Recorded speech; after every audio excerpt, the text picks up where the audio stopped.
Hello साथियों, नमस्कार। Are के अबाउट मेडिसिन चैनल में आपका स्वागत है। आज की इस वीडियो में प्रॉपर तरीके से बताएंगे कि यदि कोई पेशेंट है, उसका बुखार ठीक नहीं हो रहा है, आप तरह तरह की दवाइयाँ चला चुके हैं, जैसे पैरासीटामोल हो गया, सिफैक्जिम हो गया, ओमनीसेफ हो गया, ओमनाकोटिल हो गया, ये कई प्रकार के जो दवाइयाँ चलते हैं फीवर में, बुखार में, वो दे दे के थक चुके हैं। कई सारा ब्लड जांच भी अब करवा लिए, एसजीपीटी करवा लिए, लीवर का जांच, इसके अलावा टाइफाइड का जांच करवा लिए, फिर भी बुखार ठीक नहीं हो रही है। क्या करें, क्या इलाज है, किस प्रकार से दवा देना है, पहले इस चीज़ों को समझिए। आज के इस वीडियो में यही टॉपिक के ऊपर कवर करेंगे, पूरी बेहतर तरीके से जानेंगे। यदि पेशेंट का बुखार ठीक नहीं हो रहा है, क्या दवा देना है, किस प्रकार से ट्रीटमेंट देनी है, क्या जांच करवानी है, सारी बातें इस वीडियो में जानकारी लेंगे। दोस्तों, चैनल पे आप नए हैं, सब्सक्राइब करें, बेल के आइकन को प्रेस करें ताकि इसी प्रकार से इंफॉर्मेटिव वीडियो आप तक पहुंचती रहेगी। पहली चीजें, अगर आपका पेशेंट का बुखार नहीं ठीक हो रहा है तो आप क्या जांच करवाए होंगे?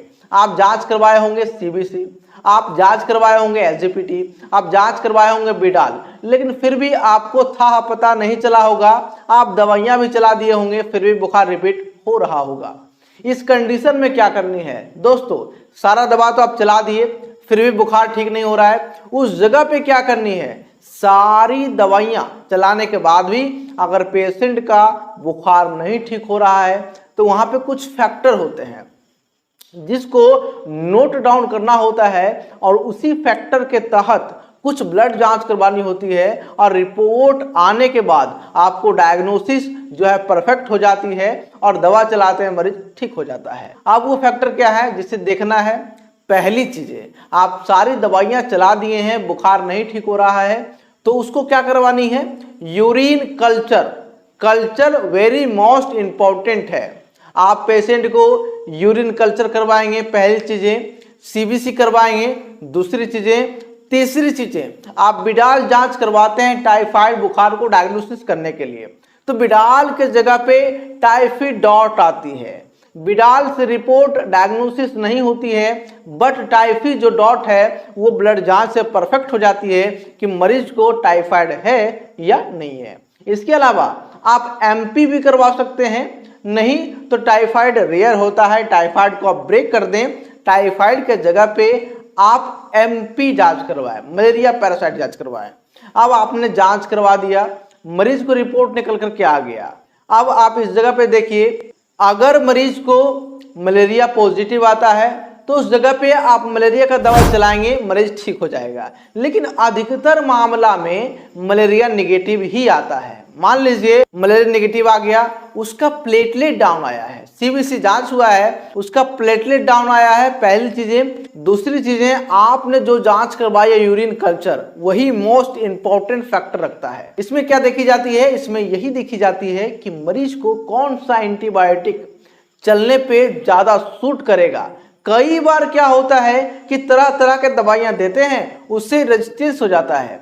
रेजिस्टेंस मतलब क्या? थेथर हो जाता है, वो एंटीबायोटिक काम ही नहीं करता है। तो जब आप कल्चर करवाएंगे, वहां पे जो एंटीबायोटिक सबसे ज्यादा सजेशन में होगा वही एंटीबायोटिक आपको देना है। जैसे मान लीजिए कि लिवोफ्लोक्सासिन और मिकासिन ज्यादा सजेशन में हुआ, तो यही दो दवाइयां चलाना है मरीज को, और बुखार की दवा देनी है, मल्टीविटामिन कुछ दवा देनी है। अगर लीवर थोड़ा सा बढ़ा हुआ है तो LiV52 DS सिरप चलाना है।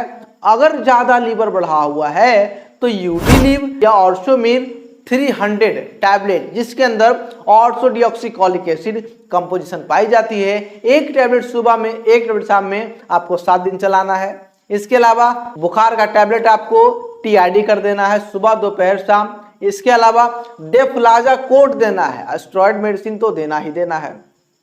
डेफ्लाजाकोट 6 mg का टैबलेट, एक टैबलेट सुबह में, एक टैबलेट शाम में आपको चला देनी है, वो लगातार 7 दिन। अब प्लेटलेट पेशेंट का डाउन है तो उस जगह पे क्या देनी है? कैरीपिल 15 टैबलेट का स्ट्रिप में आती है, उसको आप एक टैबलेट सुबह दोपहर शाम इस प्रकार से चला देना है। पेंडी टैबलेट आती है। इसमें क्या है, गैस तो बनेगा ही, गैस का आपको अच्छी दवा चलानी है। पेन 40 चला सकते हैं या पेंडी चला सकते हैं। खाली पेट एक टैबलेट रोजाना चलेगा। इसके अलावा मल्टीविटामिन में हेल्थ ओके टैबलेट आता है, मैनकाइंड फार्मा कंपनी द्वारा बनाई जाती है। एट ए टाइम आपको एक टैबलेट रोजाना चला देनी है। इसके अलावा जो मेकासिन इंजेक्शन है उससे आप बीडी कर सकते हैं या ओडी कर सकते हैं। इसके अलावा जो लीवोफ्लोक्सासिन है वो 750 mg का वजन देख लेना है मरीज को, ठीक ठाक है तो 750 mg चलेगा, नहीं तो 500 mg का एक टैबलेट रोजाना चलेगी। इस प्रकार से जब आप पेशेंट को दवा देंगे, क्वेरी करेंगे, 100% अपना देंगे, डायग्नोसिस करेंगे, बेहतर तरीके से मरीज को समझेंगे, बूझेंगे, दवा चलाएंगे, क्लोजिंग करेंगे मरीज को, तो 100% आपका मरीज कहीं नहीं भागेगा। वो 100% ठीक होना ही है, ठीक होकर के ही रहेगा। बुखार किसी प्रकार का हो, ठीक होगा। इस प्रकार से आप अपने मरीज को देख सकते हैं, समझ सकते हैं, बेहतर तरीके से डायग्नोसिस कर सकते हैं। और भी बेहतर तरीके से सीखना चाहते हैं, हमसे जुड़े, हमारे चैनल को सब्सक्राइब करें। बाकी दोस्तों आज का वीडियो यहीं तक। आपसे किसी अगले वीडियो में किसी अच्छी टॉपिक के साथ। Wish you all the best. धन्यवाद।